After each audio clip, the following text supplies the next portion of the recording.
There was a point in life where I didn't realize how uncourageous I was. I was so afraid that I was going to say something that rubbed somebody the wrong way. I was going to disappoint them. I was going to let them down.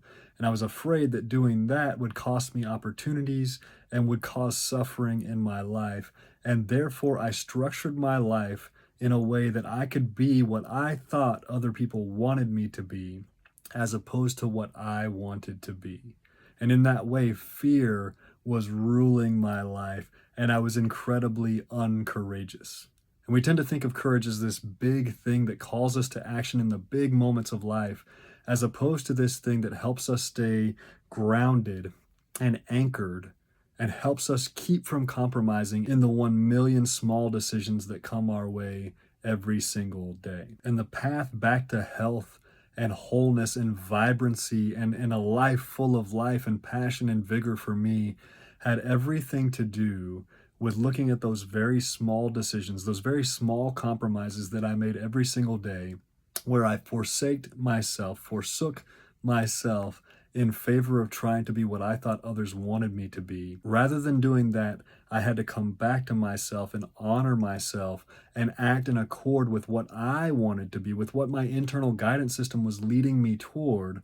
And that slowly but surely brought me back to health. The entire purpose of life is to have your rough edges rolled off. So stop looking for comfort. Comfort slows down that process.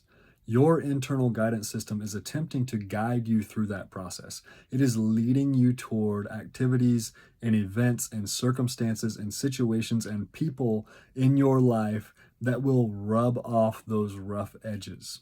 And so rather than avoiding what your internal guidance system is telling you to do by numbing it or trying to run from it or trying to ignore it in a million different ways, the idea is that you follow it. You allow it to lead and guide your life, and it's going to lead you into some fires. If you think of the analogy of gold being refined, what happens there is they put an unpure metal into the fire, and the fire heats up so hot that it burns off all of the impurities until all you're left with is solid, pure gold.